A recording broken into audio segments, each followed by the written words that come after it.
Welcome everyone to another episode of Elbows Tight Podcast. It's your hosts Travis and John. John, how are you doing today? I'm exhausted. How are you doing? I'm exhausted. Yeah. John and I have been, our wives have been going to town in our yards.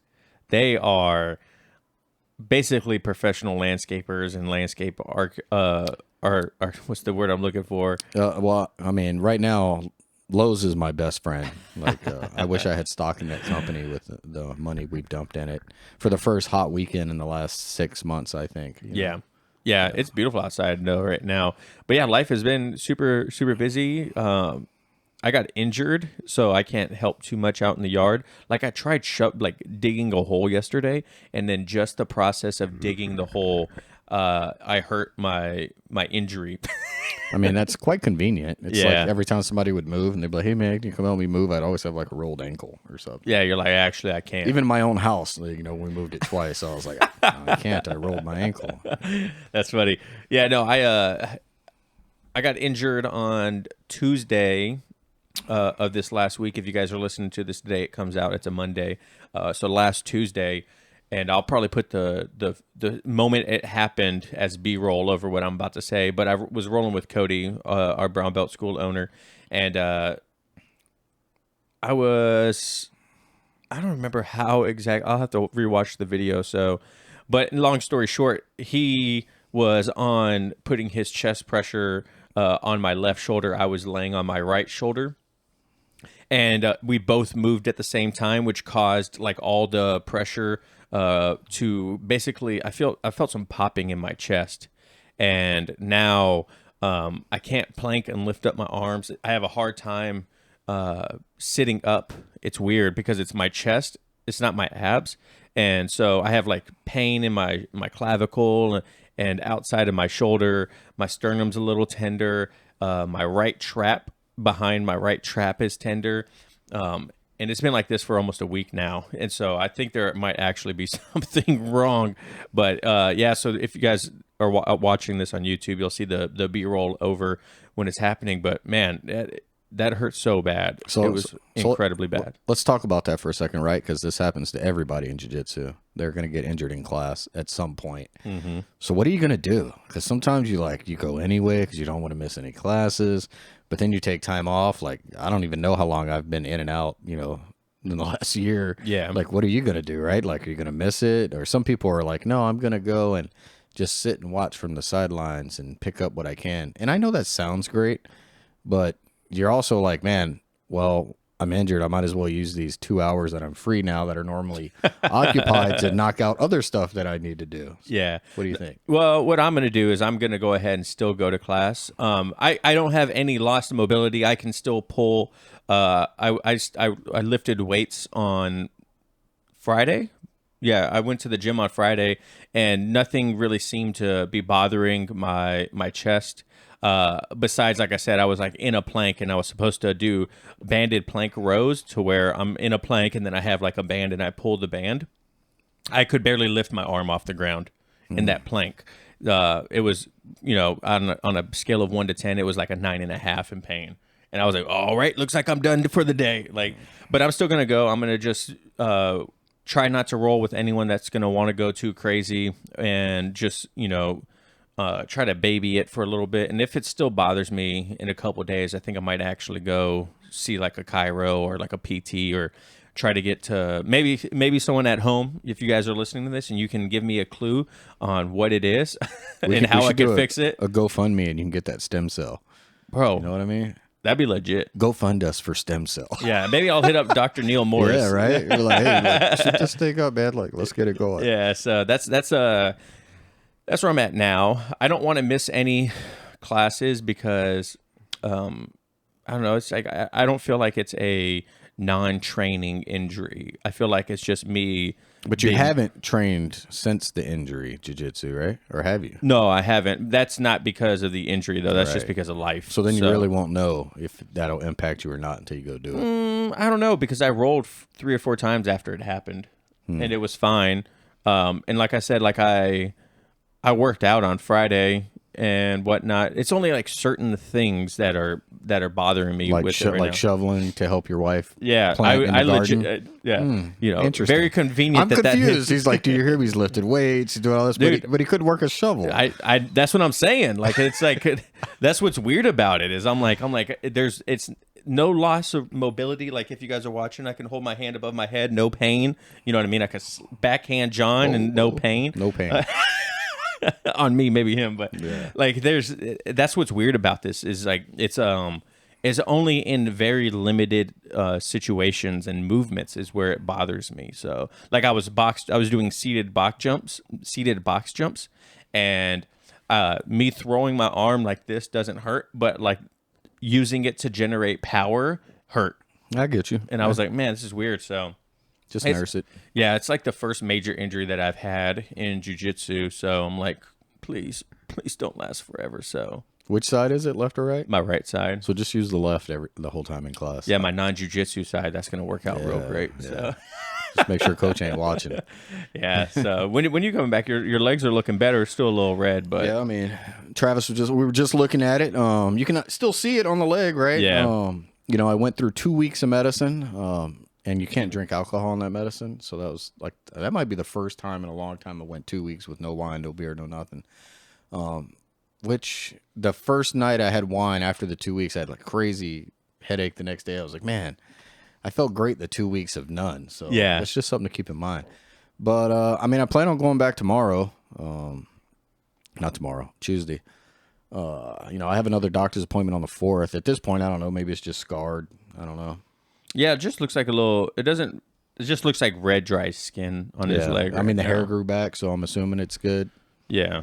Has it been bothering you in at all, or Not is the it last like couple itch days. or anything like that? Not the last couple of days. That's good. So hopefully it's done healing, and you could just freaking as long as you don't blow your back out doing yard work, Right. Yeah. building a doghouse. John doesn't know how to read a tape measure. I do not. No I do joke. not. But John just built a beautiful doghouse in his backyard, so he's very resourceful. So, You got to learn to eye everything if you don't know how to work a tape measure. yeah, right. So some of the things I also want to talk to you guys about today, if you're listening at home or watching on YouTube, then you would be hearing this. Stupid me. Anyways, so you know, just a little bit of updates about the podcast. Right now, to be honest with you guys, we're still growing, you know, quite a bit month over month, or not month over month. We've kind of like plateaued on our monthly downloads recently. But like our Instagram and our social media have really been taken off and whatnot. And it's been really cool to see. We picked up another sponsor. If you guys haven't noticed, the Mummy Sleep Pillows, which are great pillows. We could kind of segue into an ad for them real quick. I've been using mine. I mean, we've had them for like 2 months now. Yep. And I use mine every night when I go to sleep. It's super comfortable. The beautiful thing about it is it doesn't like have my neck, you know, crink, you know what I mean? So where I wake up in the morning, my neck is sore. I absolutely love that about it. I love how soft it is. I love how breathable it is. You know, sleep is, like we always say, like sleep is one of the most important parts of your recovery.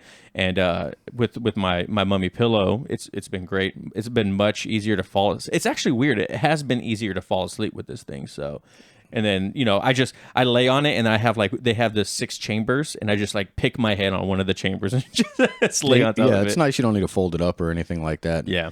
Everybody knows what it's like when they go to bed and your favorite pillow was stolen by the spouse and you're like, hey, where's my pillow? Give me my pillow. You'll take that shit back.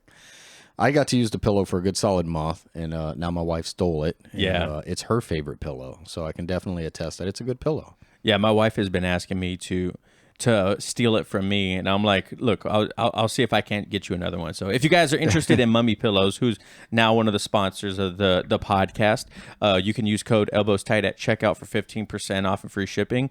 It's over at mvmisleep.com and use code ElbowsTight at checkout and you get 15% off and free shipping. I honestly can't recommend them. John and I, to kind of stay on the sponsor stuff, but not an ad. John and I only like to pick sponsors for the podcast that we actually believe in and use and enjoy. And we try to make sure that you guys get value out of who is sponsoring the podcast too. John and I have turned down multiple sponsorships because we just felt like it wasn't a good fit for the podcast, or they couldn't provide enough value to you guys, not necessarily to us, because I mean, obviously, if we're getting sponsored by someone, there's perks for us, but we felt like we always want to give back to you guys, because obviously if it wasn't for you, we wouldn't be here. So Yeah, and I mean, think about the things we've sponsored so far, right? It's things that we use, so we think our audience would use it. Like, you know, we all care about sleep, right? The Manscaped stuff, like, I mean, everybody that goes to the gym is like, dude, I wish that guy was fucking Manscaped. You know what I mean? The pre-workouts and stuff like that, a lot of people use that in the gym. You know, everybody likes that kick right before class, you know. So we've tried to pick things that everyone would use, or that we would use, that we think everyone would use.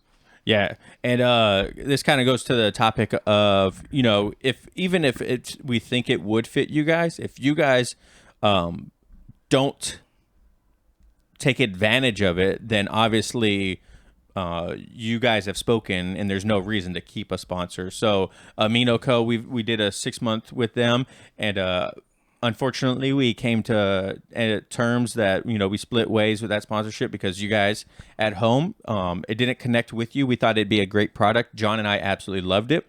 But you know, it was more of a premium product, and you guys at home, you know, you spoke, and it didn't connect. So we ended up dropping partnership with them, but it was a great experience being with them. I have a crap ton of their stuff left, and I still use it. Like, I honestly, truly do believe in the product, but it doesn't matter if John and I believe in the product if you guys at home don't take advantage of it too. So there's no reason for us to keep them on board if you know, it's not a mutual thing between the whole community. Yeah, it'd be interesting if we could poll the audience on what they think would be a good sponsor, right? Ooh, that's a good, yeah. You know. How about you guys do this? Let's DM us if you guys can think of a good sponsor, or know someone that wants to sponsor the podcast. We're always open to sponsorships, and then, you know, we can talk business with them. And, you know, it's unfortunately, you know, I feel like sponsorships are like a double-edged sword, I guess you would say.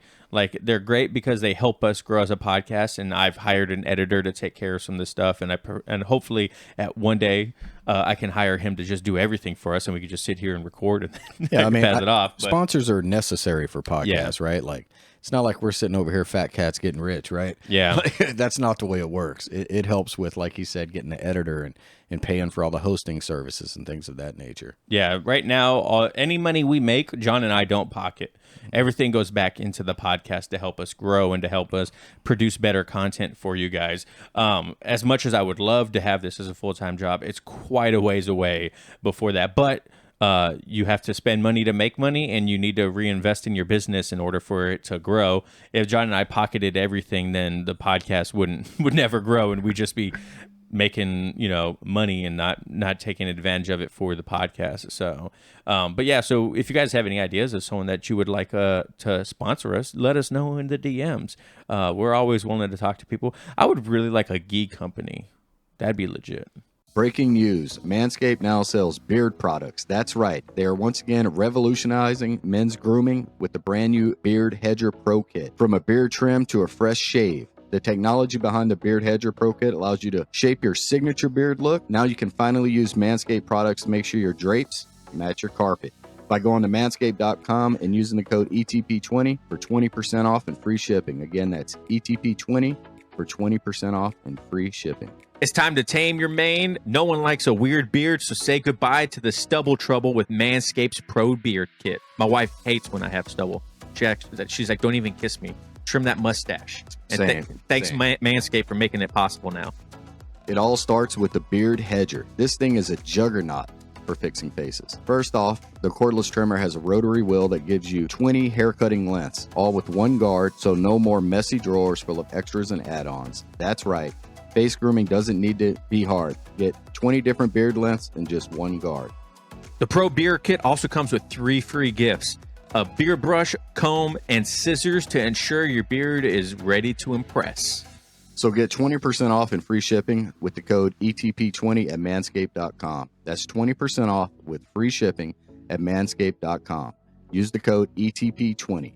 Manscaped Beard Hedger, one stroke, one guard, 20 lengths. Thanks, Manscaped, for sponsoring this episode.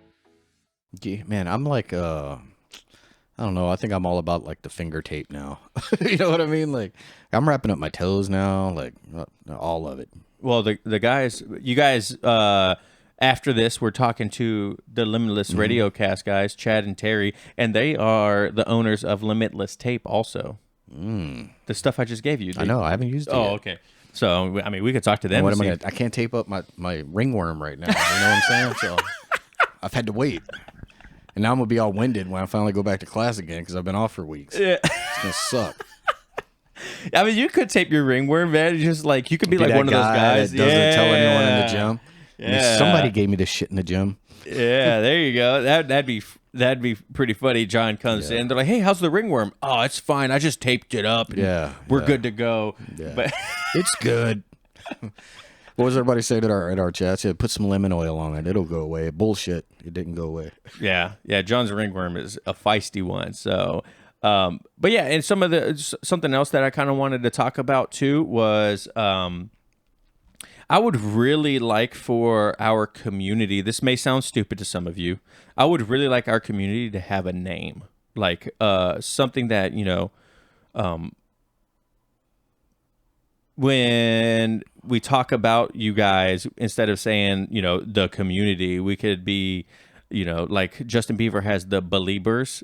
I'm not saying you guys are Justin Bieber fans, but I don't know. I would really like to have a name for the community so we all can, like if I started a Facebook group, we can name the Facebook group that instead of the Elbows Tight group.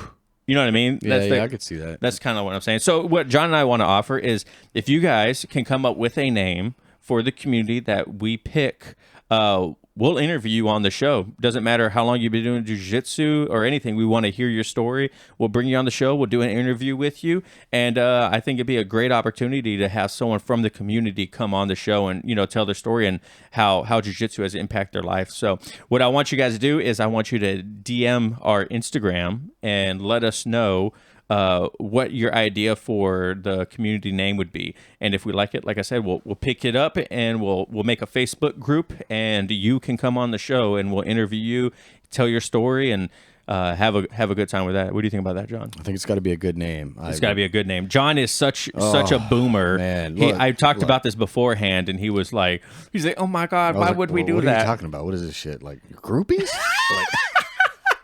I was like, no, they're like Swifties. Well, just remember when the gym changed names? Yeah, and all of us hated the new name. And yeah. It took us a year to come to terms with it, and I don't even like telling people the name of it when they ask me. I just tell them where we're located, not the name of the school. Yeah, there was a lot of so we go to Virtuous Fitness or for Virtuous Grappling. It's hard to say sometimes. Yeah. But yeah, people were giving it nicknames of other words that start with a V. Yeah. Not family-friendly words. Yeah. So yeah. not victorious grappling. Victim grappling. Yeah.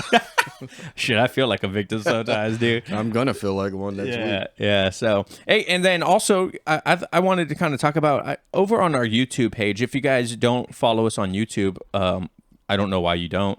And you should probably go do that right now. YouTube.com/@elbowstight, the little @ sign. But I like posting like surveys and questions for you guys over there to kind of pick your brain on who you are as a grappler, what you guys prefer, and all that stuff. And I would like to go over some of the answers that we've gotten because they were pretty interesting. The first one I asked, what do you prefer, gi or no gi? 53% people said gi, while 47% said no gi. So a majority of you guys like gi, and I prefer gi. What about you, John? I mean, I'll be honest. I'm more comfortable in no gi only because I feel like I'm not. It's almost like less claustrophobic, if that makes sense. My problem though is I have shit submissions in no gi, like maybe one or two tops. I just without having those grips and I'm like. It's just difficult. Like I've trained so much in the gi, I don't have shit for submissions, no gi. Yeah. But I also I never feel pressure in no gi like I do when I'm in gi. What do you mean by that? I mean when someone's got mount or whatever, I'm not as hot and suffocated, and I don't feel as claustrophobic when it's no gi. I don't know. It's just the way it is.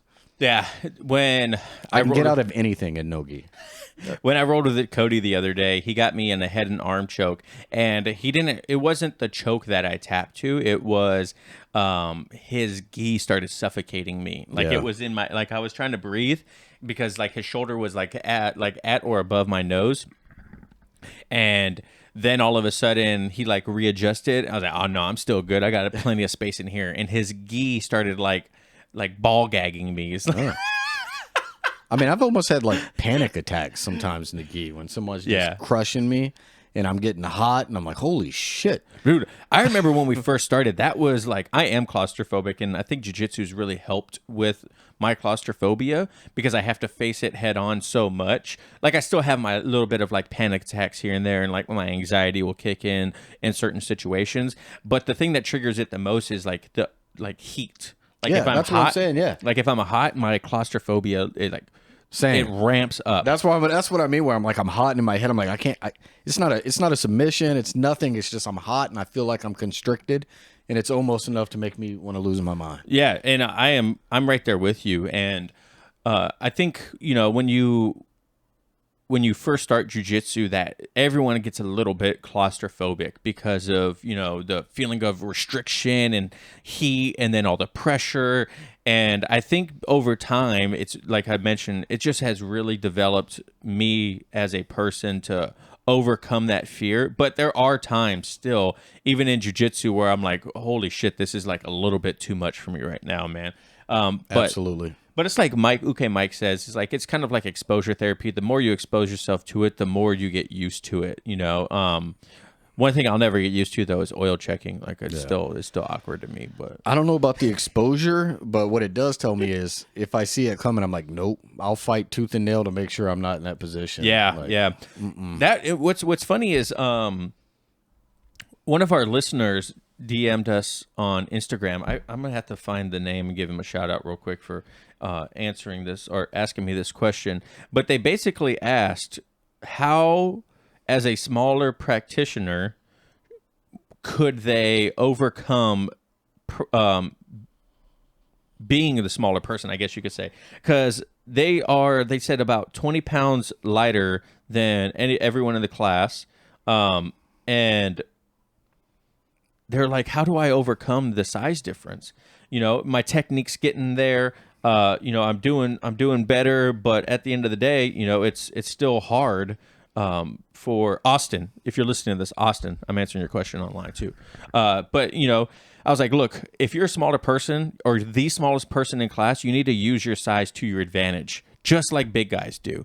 If you're a smaller person and you're rolling with someone bigger than you, then you need to be faster. You need to be a little bit more athletic. You need to not be put in these positions, which I know when you first start is easier said than done. But you really need to fight to not let these people get these, these advantageous positions for them on you. Like, I know if I'm rolling with someone that's bigger and stronger than me, I am fighting for my life to stay on top in every situation.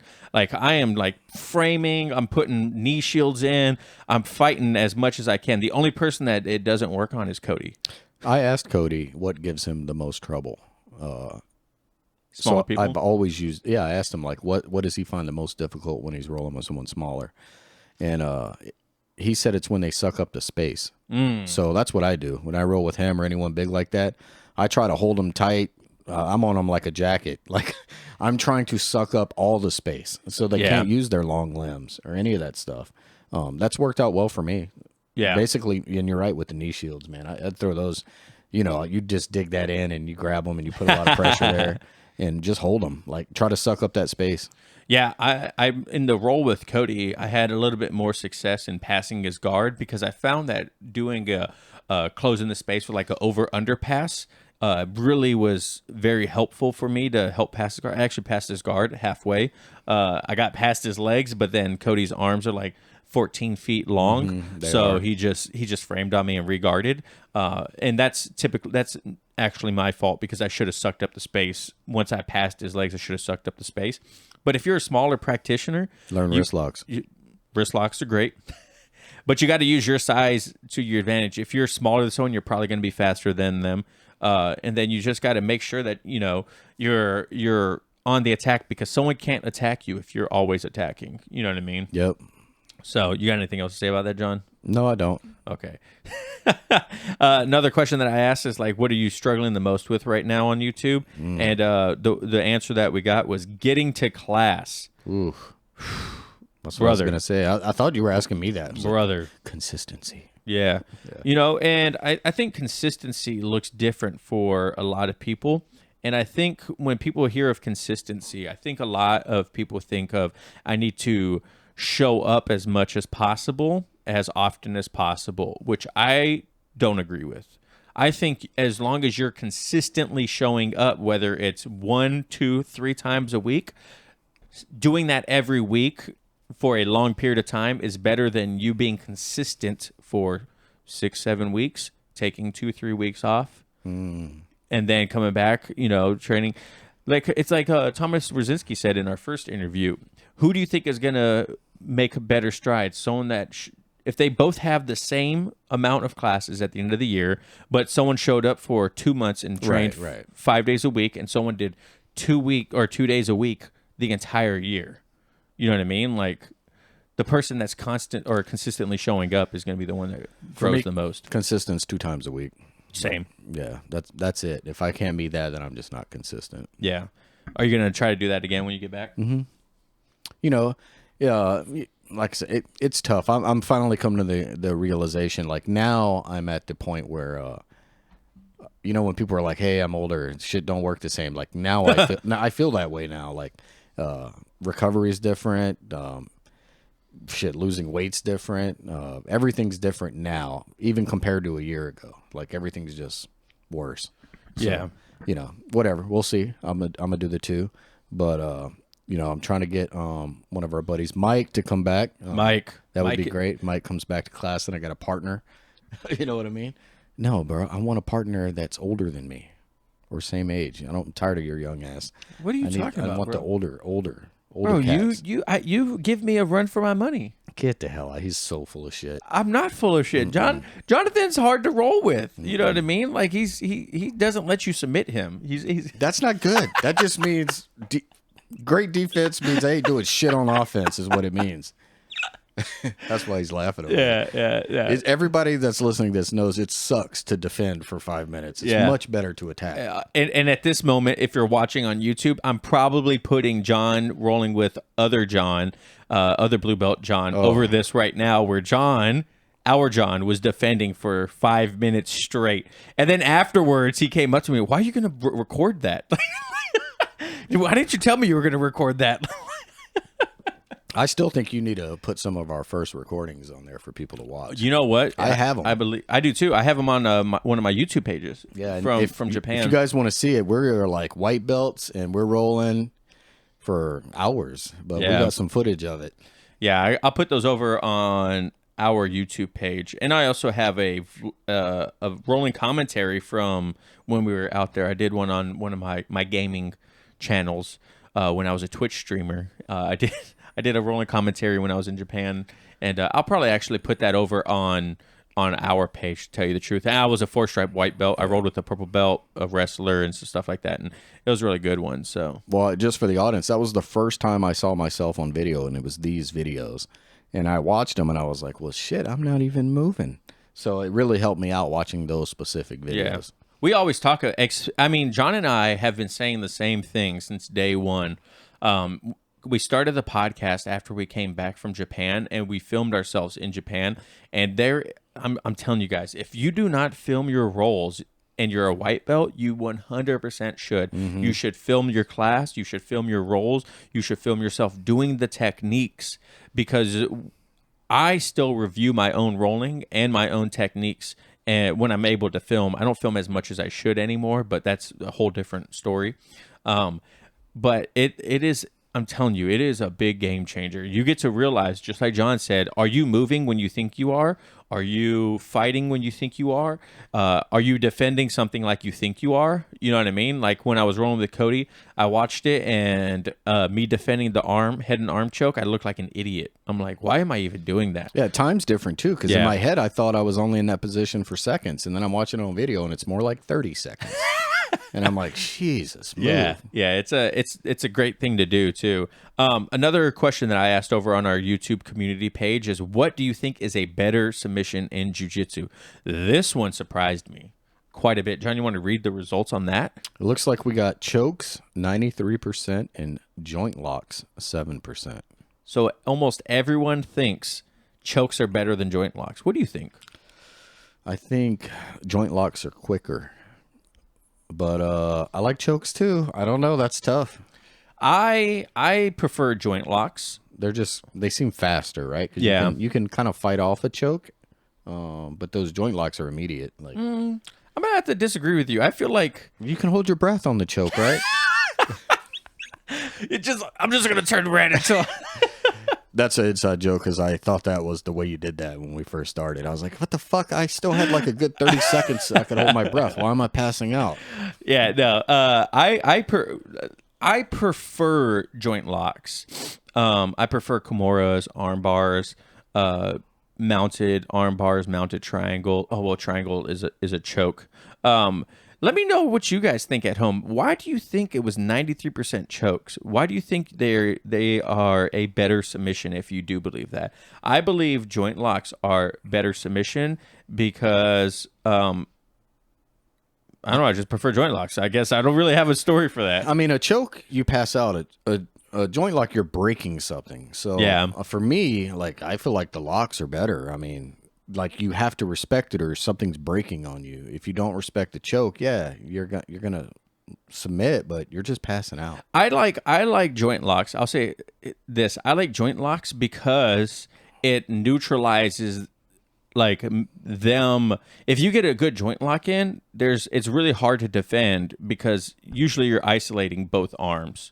Or both joints, right? If you're going for a knee bar, a lot of the times you want to hold on to that second leg so they can't like kick your leg away. So there's a really hard way to defend. If you're arm barring, like say from S mount, a lot of the times you'll hold on to both arms and then you'll like Sean taught for a while. You're in S mount and then you lock up both arms if you can, and then as you fall back, you let go of one arm or hit the double arm bar. But I don't know. I prefer joint locks. I was really surprised that it was 93% of people. That's really high. Like I don't know. That's a little high for me, but it's. Let me know what you guys think at home. Why you think it is that way? You were gonna say something, John? I'm just reading. And then the final one that I did. This was a couple weeks ago, but I just thought it was super interesting. Where do most of you guys listen to our podcast? This was another surprising one. I'm surprised it's not all Spotify. Yeah, I thought Spotify was going to be our biggest one. Right now, it was over on our community page. Spotify, 29%. Wow. Apple Podcasts, 14%. Google Podcasts, 5%. YouTube, 48%. Like, how do you listen to it on YouTube? I understand watching it on YouTube. So, from what I understand, is a lot of people at home, what they'll do is they'll pull up our podcast on YouTube and have it playing in the background. Like at work, I'll have a podcast playing in the background while I'm doing stuff and whatnot. And it's nice too. I prefer YouTube as a podcast platform because I feel there's more of a connection with people because they can see you. And not only that, but I can have it continue to play in the background, and if I want to, if they're talking about something like I just mentioned, the B-roll, then I can show the people what we're talking about on YouTube. So there's that whole nother element to doing it. So I can definitely see why. I'm 100% music on Spotify, and I listen to podcasts 100% of the time on Apple. Really? Mm-hmm. Oh, that's because you have an iPhone, huh? Mm-hmm. Yeah. And then someone said that they use Pocket Casts, which is an interesting thing too. I've never heard of Pocket Cast. I know there's like Overcast and other podcasting platforms out there specifically made for podcasting. If you guys use one of those, let us know and how you like it. Because if it's better than Spotify, then I would love to hear how. You know what I mean? Apple Podcasts I thought was actually going to be bigger than it was too, but that was pretty small. So They're probably all Android users.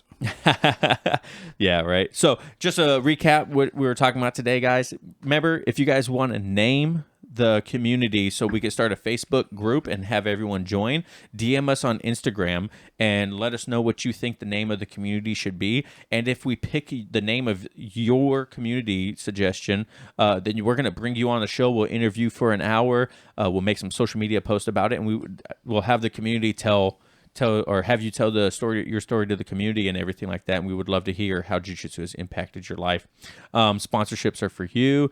And what else did we talk about? Injuries. Let us know what sponsors you might be interested in. You know, really, we care about what the community's interested in. You know, and it's probably the same things that we and you are interested in. So let us know, and maybe we can look for those. Yeah, if you guys even have like a suggestion of a company, I'll do a cold call to them if we think it'd be a great fit because, you know, like John just said, sponsorships aren't only for us to grow as technically we're a business, right? It's not only for us to grow as a business, but we really do want to give you guys as much value out of this as we possibly can too. So let us know what you guys think. Also, if you guys want to support the podcast or the YouTube page, we have Elbows Tight swag. If you guys elbows tight, I just released our retro t-shirt. I'll throw up a picture right now of what it looks like. It looks pretty legit, right? Yeah. So if you guys want to buy a t-shirt or a coffee cup or a sticker or whatever, by all means go over to elbowstight.com and you can buy some Elbows Tight swag. Check out our sponsors down below, Manscaped and Mummy. And yeah, let us know what you guys think. Also, you guys can leave a comment below on Spotify if you listen on Spotify. So go ahead and leave a comment how you guys like the episode. And that's pretty much it, right? That's it, man. So thank you guys so much for listening to Watch at Home, and we'll catch you later. Peace. Peace.